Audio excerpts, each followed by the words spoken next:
Hello friends, നിങ്ങളൊരു beginner ആണെങ്കിൽ എൻ്റെ ബേസിക് വീഡിയോസ് കണ്ടിട്ട് വന്നതിന് ശേഷം ഈ വീഡിയോ കാണുകയാണെങ്കിൽ കുറച്ചുകൂടെ വേഗം നിങ്ങൾക്ക് കാര്യങ്ങൾ മനസ്സിലാവും.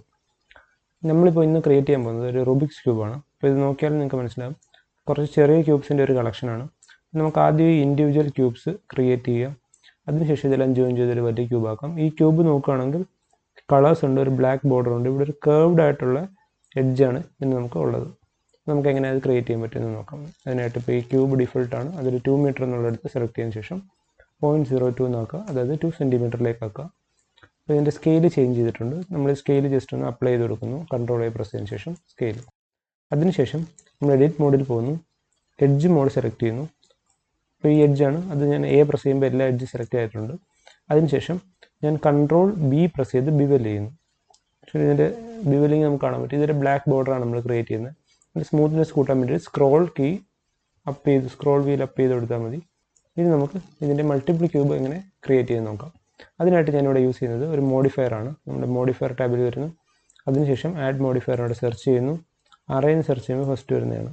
അപ്പോൾ ഇതിൽ നോക്കുകയാണെങ്കിൽ ഇതിൻ്റെ എക്സ് ആക്സിസിൽ ഫാക്ടർ 1 കൊടുത്തിട്ടുണ്ട്, കൗണ്ട് 2 ആണ്. ഞാൻ എൻ്റെ കൗണ്ട് 3 ആക്കുമ്പോൾ ഇത് മാറുന്ന കണ്ടിട്ടുണ്ട്.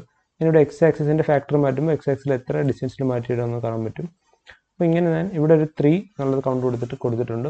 ഇനി ഞാൻ ഈ മോഡിഫയർ ആക്ച്വലി ഒരു മോഡിഫയറും കൂടെ ഡ്യൂപ്ലിക്കേറ്റ് ചെയ്യുന്നു. അപ്പോൾ അത് ഡ്യൂപ്ലിക്കേറ്റ് ചെയ്ത് വീണ്ടും എക്സിലാണ്. ഞാൻ എക്സ് 0 കൊടുത്തതിന് ശേഷം വൈയിൽ അത് 1 കൊടുക്കുന്നു. അപ്പോൾ അത് വൈ ആക്സിസിൽ ഡ്യൂപ്ലിക്കേറ്റഡ് ആയിട്ടുണ്ട്.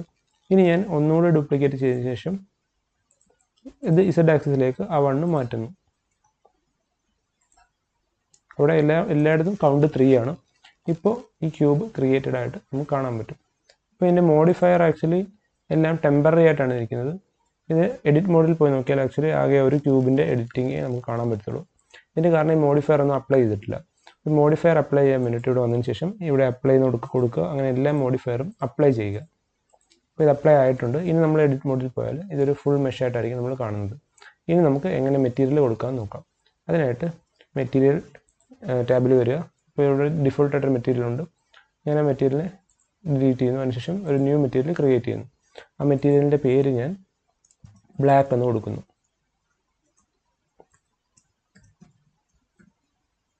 അതിനുശേഷം കളർ ഞാൻ ബ്ലാക്ക് സെലക്ട് ചെയ്യുന്നു. അപ്പോൾ ഇതിൻ്റെ മെറ്റീരിയൽ പ്രിവ്യൂവിൽ പോയാൽ ഇതിൻ്റെ ബ്ലാക്ക് ആണ് ഇതിൻ്റെ മെറ്റീരിയൽ നമുക്ക് കാണാൻ പറ്റും. ഇനി നമുക്ക് ബാക്കി കളേഴ്സ് ക്രിയേറ്റ് ചെയ്യാനായിട്ട് ഇവിടെ ഓരോ കളറിൻ്റെ സ്ലോട്ടിൽ ആഡ് ചെയ്യുക. ഒരു പുതിയ സ്ലോട്ട് ആഡ് ചെയ്തിട്ടുണ്ട്. അതിൽ നമുക്ക് ന്യൂ മെറ്റീരിയൽ എടുത്തതിന് ശേഷം ഇവിടെ ഞാൻ റെഡ് എന്ന് കൊടുക്കുന്നു. എന്നിട്ട് അതിൻ്റെ കളർ ഞാൻ റെഡിലേക്ക് സെലക്ട് ചെയ്യുന്നു. പക്ഷേ ഇതിവിടെ വന്നിട്ടില്ല. ഞാൻ ആക്ച്വലി എല്ലാ കളറും ഒന്ന് ക്രിയേറ്റ് ചെയ്യാം. ഞാനിവിടെ ഇപ്പോൾ എല്ലാ കളേഴ്സും ആഡ് ചെയ്തിട്ടുണ്ട്. അപ്പോൾ ഇനി ഓരോ കളറും നമുക്ക് എങ്ങനെയാണ് അസൈൻ ചെയ്ത് നോക്കാം. അതിനായിട്ട് ഈ ഒബ്ജക്റ്റ് സെലക്ട് ചെയ്യുക. അതിനുശേഷം ടാബ് ക്ലിക്ക് ചെയ്ത് എഡിറ്റ് മോഡിൽ പോവുക. അതിനുശേഷം ഫേസ് സെലക്ട് ചെയ്യുക. അപ്പോൾ ഈ സൈഡിലുള്ള എല്ലാ ഫേസ് സെലക്ട് ചെയ്യാനായിട്ട് എളുപ്പ വഴിയെന്ന് വെച്ചാൽ Shift G പ്രസ് ചെയ്യുക. അതിനുശേഷം ഒരു ഫേസ് സെലക്ട് ചെയ്തതിനു ശേഷം കോപ്ലാനർ സെലക്ട് ചെയ്യുക. അപ്പോൾ അതിനോട്ട് ഒരേ പ്ലെയിനിലിരിക്കുന്ന ബാക്കി എല്ലാ ഫേസുകളും സെലക്ട് ആയിക്കോളും. അതിനുശേഷം ഞാനിവിടെ ആദ്യം റെഡ് അസൈൻ ചെയ്ത് കൊടുക്കുന്നു. റെഡ് മെറ്റീരിയൽ സെലക്ട് ചെയ്തതിന് ശേഷം ഇവിടെ അസൈൻ എന്നുള്ളിടത്ത് ക്ലിക്ക് ചെയ്യുന്നു. അപ്പോൾ ഇവിടെ എല്ലാം റെഡ് അസൈൻ ചെയ്തിട്ടുണ്ട്. അതുപോലെ നമ്മൾ എല്ലാ സൈഡിലും ഇതേപോലെ കളർ അസൈൻ ചെയ്ത് കൊടുക്കുക. ഇങ്ങനെയാണ് നമ്മൾ ഈ ബ്ലെൻഡറിൽ എളുപ്പത്തിലൊരു റൂബിക്സ് ക്യൂബ് ക്രിയേറ്റ് ചെയ്യുന്നത്. നിങ്ങൾക്ക് കണ്ടന്റ് ഇഷ്ടമായി ലൈക്ക് ചെയ്യുക, നിങ്ങളുടെ അഭിപ്രായങ്ങൾ കമൻറ്റ് ചെയ്യുക. പുതിയ അപ്ഡേറ്റ്സിനായി ചാനൽ സബ്സ്ക്രൈബ് ചെയ്യുക, ബാക്കിയുള്ളവർക്കായി ഷെയർ